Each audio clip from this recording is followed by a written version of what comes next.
जय श्री राम भक्तों, स्वागत है आप सभी का अपने यूट्यूब चैनल में। प्रिय भक्तों, आज है गुरुवार और गुरुवार का दिन भगवान बृहस्पति देव को समर्पित है। तो आइए आज बृहस्पतिवार के दिन भगवान बृहस्पति देव की संपूर्ण व्रत कथा और संपूर्ण आरती का श्रवण करते हैं। तो आप सभी वीडियो में लास्ट तक बने रहें और संपूर्ण व्रत कथा और आरती का श्रवण करें हमारे साथ, वीडियो को बिना स्किप किए हुए। प्रेम से बोलिए श्री हरि विष्णु भगवान और बृहस्पति देव की जय। अथ श्री बृहस्पतिवार व्रत कथा। प्राचीन काल में एक राजा राज्य करते थे। वे बड़े प्रतापी तथा दानी थे। वे प्रतिदिन मंदिर में दर्शन करते तथा गुरु ब्राह्मण की सेवा किया करते थे। उनके दरवाजे पर से कोई भी निराश नहीं जाता था। वह हर गुरुवार का व्रत करता तथा पूजन करते और दीन गरीब की सहायता करते थे। किंतु यह बात उनकी रानी को अच्छी नहीं लगती थी। वह ना तो व्रत करती, ना किसी को एक पाई तक दान देती थी। हाँ, राजा को ऐसा करने से मना अवश्य करती थी। एक दिन की बात है, राजा शिकार खेलने जंगल में गए थे। घर पर रानी और उसकी दासी थी। उस समय देवगुरु बृहस्पति जी साधु का रूप धारण कर उस राजा के दरवाजे पर भिक्षा मांगने गए तो रानी कहने लगी, हे साधु महाराज, मैं इस दान और पुण्य से बहुत तंग आ गई हूँ। मुझसे तो घर का कार्य ही नहीं समाप्त होता। इस काम के लिए तो मेरे पति देव ही बहुत हैं। अब आप इस प्रकार की कृपा करें कि यह सब धान आदि नष्ट हो जावे तथा मैं सुख से सो सकूं। साधु बोले, हे देवी, तुम बड़ी विचित्र हो। संतान धन से कोई दुखी नहीं होता, इसको सभी चाहते हैं। पापी भी पुत्र एवं धन की इच्छा करता है। अगर आपके पास धन है तो भूखे मनुष्यों को भोजन एवं पानी के प्याऊ लगवाओ, ब्राह्मणों को दान दो, धर्मशाला, कुआं, तालाब, बावड़ी, बाग बगीचा आदि का निर्माण कराओ, निर्धन मनुष्यों की कुंवारी कन्याओं का विवाह करवाओ और को यज्ञादि धर्म कार्य हैं। इस प्रकार के कर्मों को करने से तुम्हारा कुल और तुम्हारा नाम लोक प्रसिद्ध होकर अंत में स्वर्ग की प्राप्ति होगी।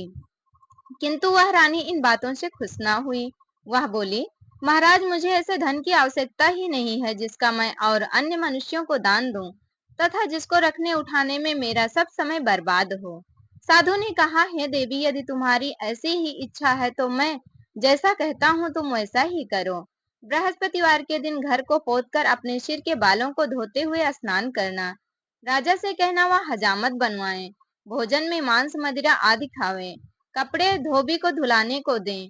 इस प्रकार 7 गुरुवार तक ही तुम्हारा सब धन नष्ट हो जाएगा। ऐसा कहकर साधु चले गए।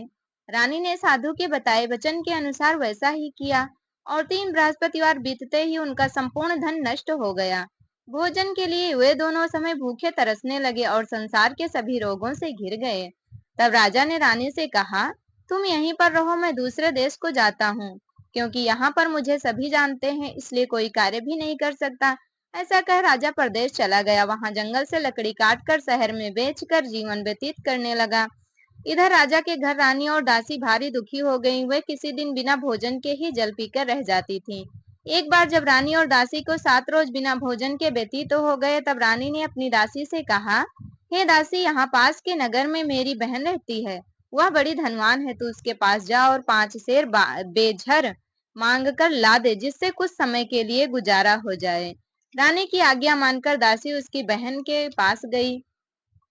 रानी की बहन उस समय पूजा कर रही थी। उस रोज बृहस्पतिवार का दिन था। जब दासी ने रानी की बहन को देखा तो उससे बोली, हे रानी, मुझे तुम्हारी बहन ने भेजा है, अतः मेरे लिए 5 शेर बेझर दे दो।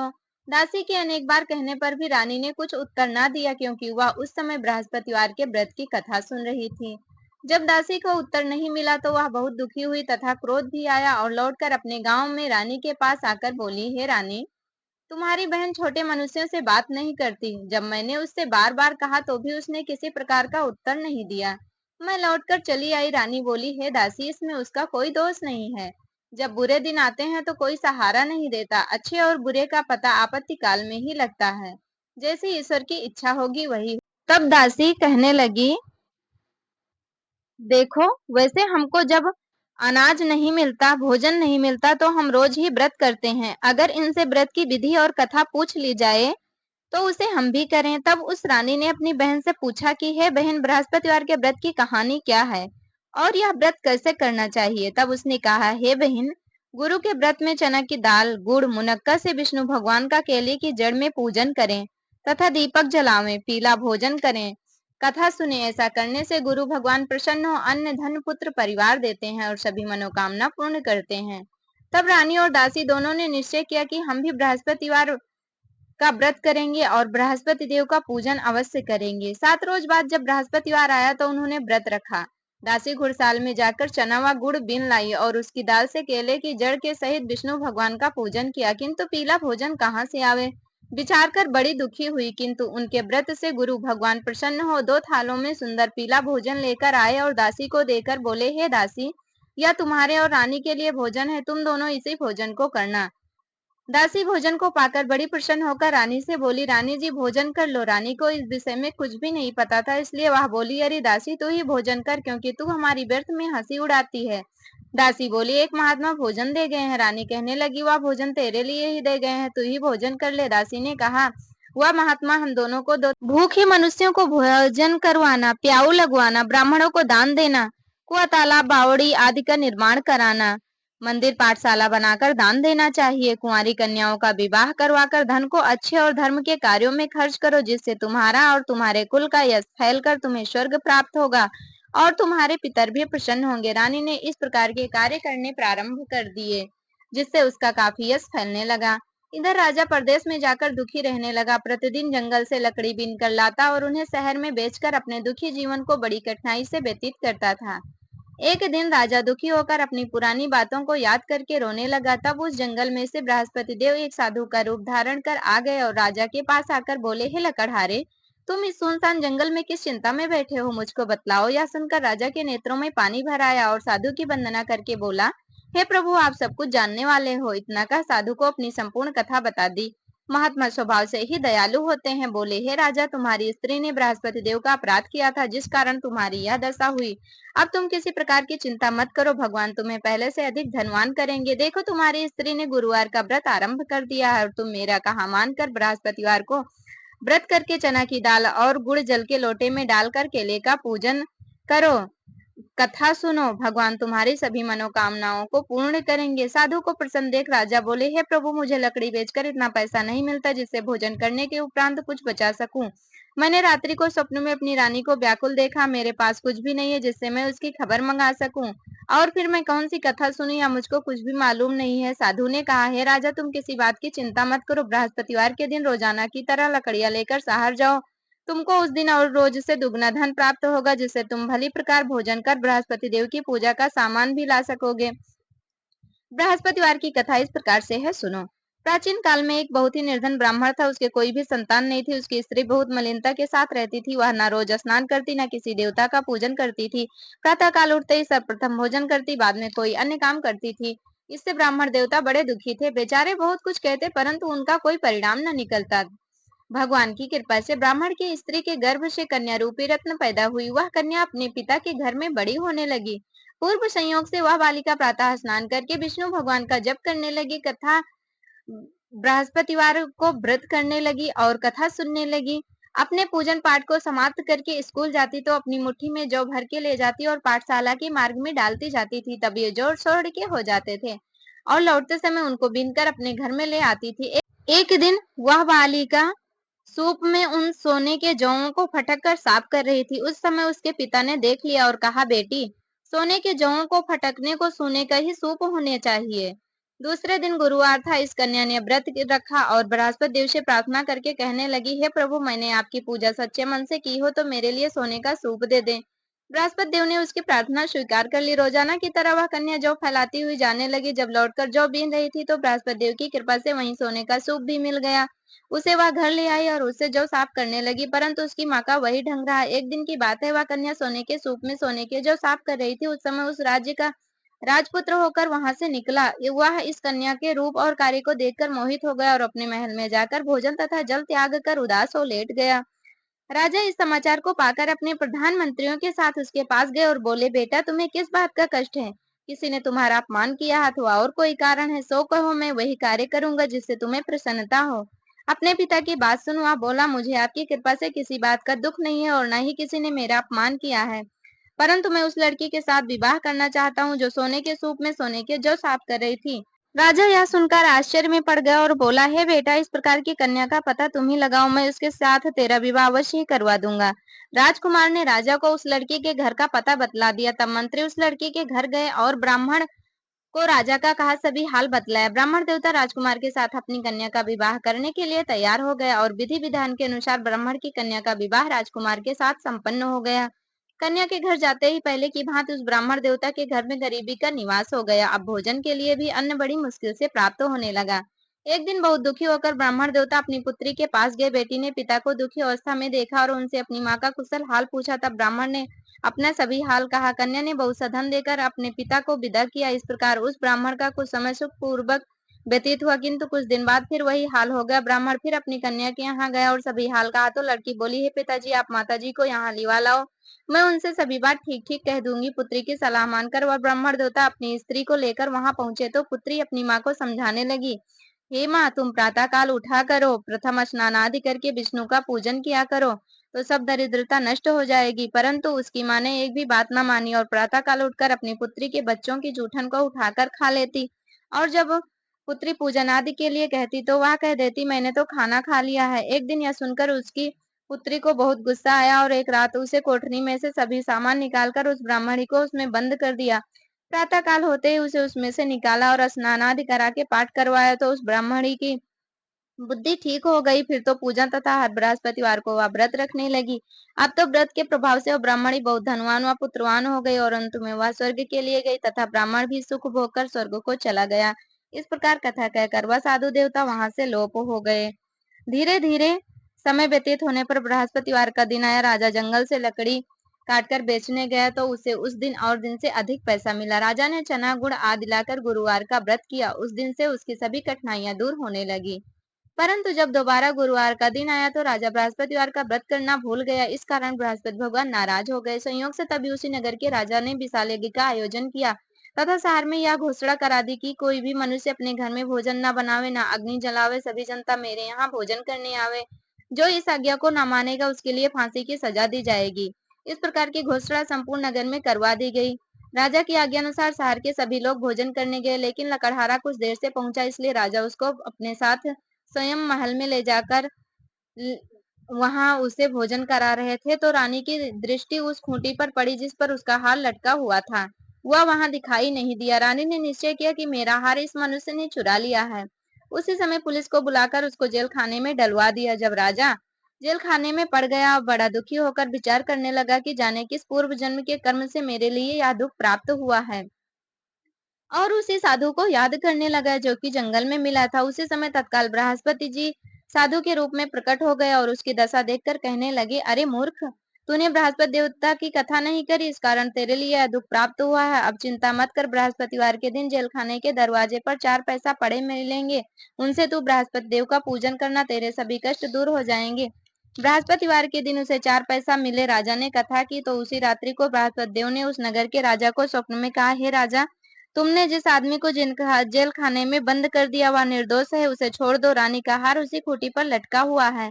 अगर तू नहीं छोड़ेगा तो मैं तेरा राज्य नष्ट कर दूंगा। इस प्रकार के रात्रि के स्वप्नों को देखकर राजा प्रातः काल उठा और खूंटी पर हार को देखकर लकड़हारे को बुलाकर क्षमा मांगी तथा राजा के योग्य सुंदर वस्त्र आभूषण देकर विदा किया तथा गुरुदेव की आज्ञा के अनुसार राजा प्रदेश में बृहस्पतिवार का व्रत करते हुए आनंद पूर्वक रहने लगा।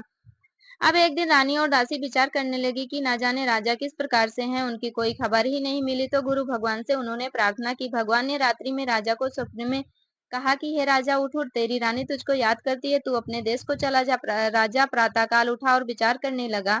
स्त्री जाति खाने और पहनने की संगिनी होती है, पर भगवान की आज्ञा मानकर वह अपने नगर के लिए चल दिया। राजा जब नगर के निकट पहुंचा तो उसे बड़ा ही आश्चर्य हुआ। नगर में पहले से अधिक बाग, तालाब और कुएं हैं, बहुत सी धर्मशाला, मंदिर आदि बन गए हैं। राजा ने पूछा, यह सब बाग और धर्मशाला किसका है? तब नगर के लोग कहते हैं, यह सब रानी और बांदी के हैं। तो राजा को और भी आश्चर्य हुआ तथा गुस्सा भी आया। जब रानी ने यह खबर सुनी कि राजा आ रहे हैं तो उसने बांदी से कहा कि हे दासी, देख, राजा हमको किस हालत में छोड़ गए थे, कहीं हमारी ऐसी दशा देखकर लौट ना जाए, इसलिए तू दरवाजे पर खड़ी हो जा।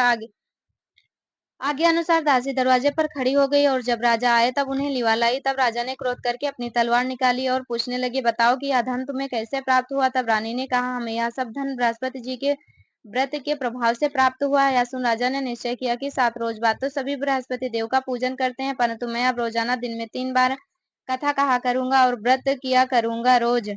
अब हर समय राजा के दुपट्टे में चना की दाल बंधी रहती है और दिन में 3 बार कथा कहता है। एक दिन राजा ने विचार किया, चलो अपनी बहन के यहाँ हुआ मैं। इस प्रकार निश्चय कर राजा घोड़े पर सवार हो अपनी बहन के यहाँ चलने लगा। मार्ग में उसने देखा कि कुछ आदमी मुर्दे को लिए जा रहे हैं। राजा उनसे कहने लगा, अरे भैया, मेरी बृहस्पतिवार की कथा सुन लो। वे बोले, लो, हमारा तो आदमी मर गया, इसे अपनी कथा की पड़ी है। परंतु कुछ आदमी बोले, अच्छा कहो, हम तुम्हारी कथा सुनेंगे। राजा ने दाल निकाली और जब कथा आधी होने पाई कि मुर्दा हिलने लगा और जब कथा समाप्त होने पर आई तो वह मुर्दा राम राम कहते हुए खड़ा हो गया। आगे मार्ग में उसे एक किसान खेत में हल चलाता मिला। राजा ने उसे देखा और उससे बोला, भैया, मेरी तुम बृहस्पतिवार की कथा सुन लो। किसान बोला, जब तक मैं तेरी कथा सुनूंगा तब तक 4 हरैया जोत लूंगा, जा चल यहाँ से।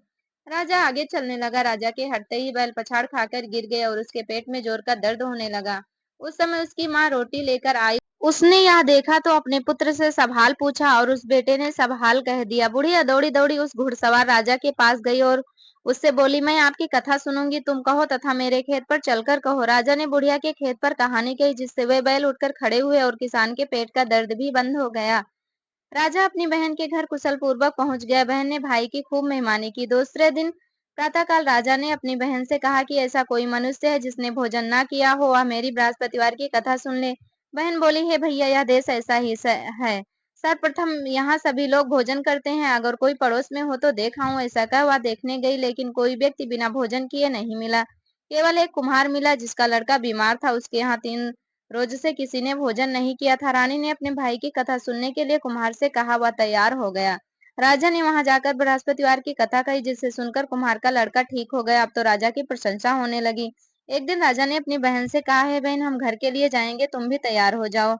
यह बात बहन ने अपनी सास से कही। सास बोली, तेरे भाई की कोई संतान नहीं आता, तू बिना बच्चों के जाना। बहन ने भैया से यह सब बातें कही। राजा बोला, जब कोई बालक नहीं चलेगा तो तुम ही चलकर क्या करोगी। बड़े दुखी मन से राजा अपने नगर को लौटा और रानी से कहा, हम संतानहीन हैं, हमारा मुंह दिखाने का धर्म नहीं है और कुछ भोजन आदि नहीं किया। रानी बोली, हे प्रभु, बृहस्पति देव ने हमें सब कुछ दिया है, वे हमें संतान अवश्य देंगे। उसी रात्रि को बृहस्पति देव ने राजा से स्वप्न में कहा, हे राजा, उठ, सभी सोच त्याग दे, तेरी रानी के गर्भ है। राजा को बड़ी खुशी हुई। 9वें महीने में उसके पुत्र पैदा हुआ। यह समाचार सुनकर बहन बहुत खुश हुई तथा बधाई लेकर आई अपने भाई के यहाँ। तब रानी ने कहा, बुलाने पर नहीं आई, बिना बुलाए आई। नंद बोली, भाभी, मैं इस प्रकार न कहती तो तुम्हें संतान कैसे प्राप्त होती। बृहस्पति देव ऐसे ही हैं, जैसे जिनके मन में कामनाएं होती हैं वे सभी को पूर्ण करते हैं। जो भावना से प्रेम पूर्वक बृहस्पतिवार का व्रत करके उनकी कथा सुनता अथवा सुनाता है, बृहस्पति देव उसकी सभी मनोकामनाएं पूरी करते हैं। बोलो श्री बृहस्पति भगवान की जय। इत श्री बृहस्पतिवार व्रत कथा संपूर्ण। आइए अब आगे की वीडियो में हम बृहस्पति देव की आरती का श्रवण करते हैं। बृहस्पति जी की आरती।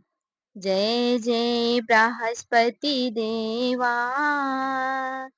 प्रभु जय बृहस्पति देवा। भक्त जनन के संकट दूर करो देवा। जय जय बृहस्पति देवा। पीत वस्त्र पीतांबर, मुख चंदन राजे। पीत पुष्प अरु पीत फल, सम्मुख धर राखे। जय जय बृहस्पति देवा। धूप दीप नैवेद्य भक्ति से अर्पण है तुमको, और कुछ नहीं मोह पे अर्पण करूं तुमको। जय जय बृहस्पति देवा। मैं मूरख अज्ञानी, जानू नहीं पूजा तेरी। जो कोई त्रुटि रही प्रभु, क्षमा करो मेरी। जय जय बृहस्पति देवा। शरण पड़ा चरणों में, निर्धन दास तेरा। और कछु नहीं चाहूं, बस उद्धार करो मेरा। जय जय बृहस्पति देवा। बृहस्पति जी की आरती जो कोई जन गावे, दुख दारिद्र दलन हो, सुख संपत्ति पावे। जय जय बृहस्पति। मोह पतित दीन पर प्रभु जी अब कृपा कीजे, सेवक समझ आपनो चरण शरण रख लीजे। जय जय बृहस्पति देवा। प्रेम से बोलिए बृहस्पति देव भगवान की जय। तो बृहस्पति देव अपनी कृपा सभी भक्त गणों पर बनाए रखें। तो आप सभी को बृहस्पति भगवान की कथा और आरती अच्छी लगी हो तो प्लीज वीडियो को लाइक कर दें, चैनल पर नए हो तो सब्सक्राइब कर लें और हमारे साथ आप सभी जुड़े रहें उसके लिए धन्यवाद। पहली वीडियो में भी आप सभी ने हमारा इतना सपोर्ट किया उसके लिए भी ढेर सारा आप सभी को धन्यवाद। श्री हरि विष्णु भगवान और बृहस्पति देव भगवान आप सभी भक्तों पर कृपा सदैव बनाए रखें। हमारे साथ आप सभी जुड़े रहे उसके लिए भी धन्यवाद। बोलिए बृहस्पति देव की जय।